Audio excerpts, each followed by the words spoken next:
दोस्तों 2010 में माननीय सुप्रीम कोर्ट ने लिव इन रिलेशनशिप को कानूनी मान्यता दी थी। सुप्रीम कोर्ट द्वारा इसे घरेलू हिंसा अधिनियम 2005 की धारा 2F से भी जोड़ा गया था और इसे कानूनी मान्यता दी गई है। लिव इन रिलेशनशिप में रहने की कुछ अनिवार्य शर्तें। दोस्तों, लिव इन रिलेशनशिप में रहने के लिए एक कपल का एक साथ रहना जरूरी होता है।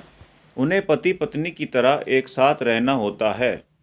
हालांकि इसके लिए कोई समय सीमा निर्धारित नहीं है। ऐसे संबंध को लिव इन रिलेशनशिप नहीं माना जा सकता है जिसमें कभी कोई कुछ समय साथ रहे और फिर अलग हो जाए। उनका एक रीजनेबल टाइम तक साथ रहना अनिवार्य होता है। लिव इन कपल का एक ही घर में पति पत्नी की तरह रहना आवश्यक होता है। उन्हें एक ही घर के सामानों का प्रयोग भी संयुक्त रूप से करना होता है।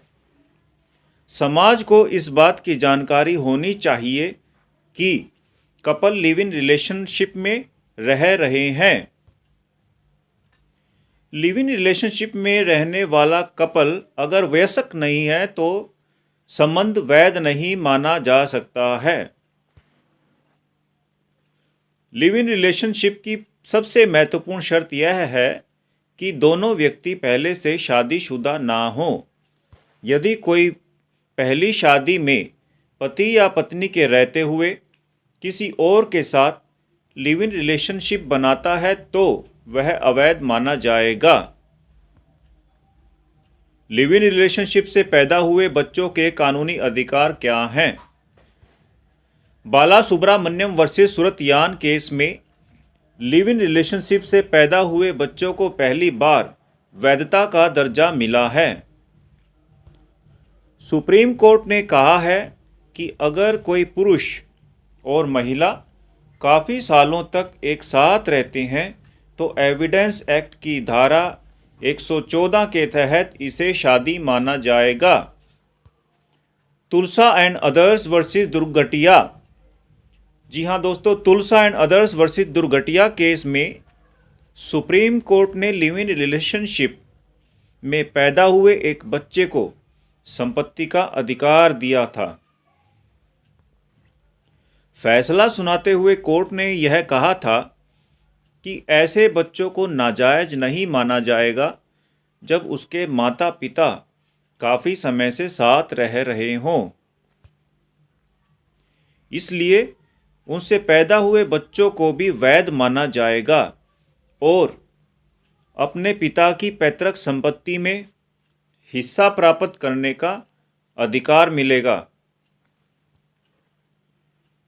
यदि लिव इन रिलेशनशिप में रहने वाले जोड़े द्वारा यह साबित होता है कि बच्चा उन्हीं का है तो उसका पिता की प्रॉपर्टी पर, संपत्ति पर अधिकार बनता है। दोस्तों, Kattukandi Edathil Krishnan versus Kattukandi Edathil Valsan and others. इस केस में माननीय सुप्रीम कोर्ट ने केरला हाई कोर्ट के फैसले की एक अपील में महत्वपूर्ण फैसला दिया था। लिव इन रिलेशनशिप में पैदा होने वाले बच्चों के हक में फैसला दिया है। इस केस में केरल निवासी एक व्यक्ति ने अपने पिता की संपत्ति पर हक जताया था। पिता ने जब अपनी प्रॉपर्टी संपत्ति का बंटवारा किया तो उसे इससे वंचित रखा गया था। फिर यह केस केरला हाई कोर्ट में पहुंचा। उस व्यक्ति ने यह तर्क दिया था कि उसे नाजायज संतान बताकर प्रॉपर्टी के हक से बेदखल कर दिया गया है।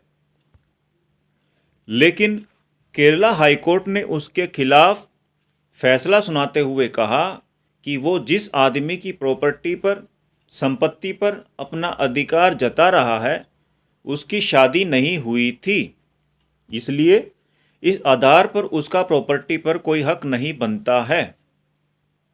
लेकिन केरल हाई कोर्ट की अपील जब सुप्रीम कोर्ट पहुंची तो माननीय सुप्रीम कोर्ट ने लिव इन रिलेशनशिप में जन्मे उस व्यक्ति के हक में फैसला सुनाया, जिसके बाद अब यह स्पष्ट हो गया है कि अब लिव इन रिलेशनशिप में पैदा होने वाले बच्चों को भी अपने पिता की संपत्ति में, प्रॉपर्टी में एक जायज संतान के समान अधिकार होगा।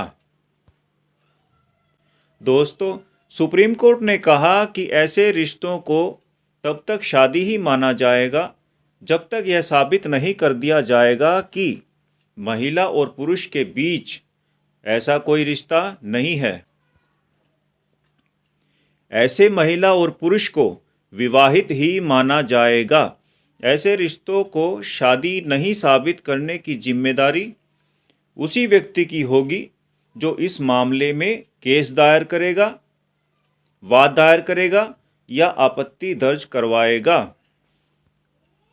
दोस्तों, 2022 के केस में माननीय सुप्रीम कोर्ट ने अपने फैसले में अब यह स्पष्ट कर दिया है, क्लियर कर दिया है कि अगर एक महिला और पुरुष सालों तक पति पत्नी की तरह साथ रह रहे हैं तो माना जा सकता है कि दोनों में शादी हुई होगी और इस आधार पर उनके बच्चे का पैतृक संपत्ति पर भी अधिकार होगा। जी हाँ दोस्तों, पैतृक संपत्ति पर भी उसका भी उतना ही अधिकार होगा जितना वैध शादी से पैदा हुई किसी संतान का होता है। दोस्तों, कुछ लोगों की नज़र में लिव इन रिलेशनशिप में रहना अनैतिक हो सकता है, लेकिन ऐसे रिलेशन में रहना अपराध के दायरे में नहीं आता है। अगर कोई शादीशुदा व्यक्ति बिना तलाक के किसी और के साथ लिव इन में रहता है तो इसे गैर कानूनी माना जाता है। दोस्तों, यदि कोई व्यक्ति पहले शादीशुदा है तो ऐसे में लिव इन रिलेशनशिप एक तलाक का आधार बन सकता है। जी हाँ दोस्तों, कोई पीड़ित व्यक्ति महिला पुरुष इस आधार पर तलाक का केस कर सकता है कि उसका लाइफ पार्टनर शादीशुदा रहते हुए लिव इन रिलेशनशिप में रह रहा है। दोस्तों, कानून की जानकारी वाले ऐसे ही वीडियोस पाने के लिए आपसे अनुरोध है कि कानून टुडे सुपरफास्ट को सब्सक्राइब करें। धन्यवाद।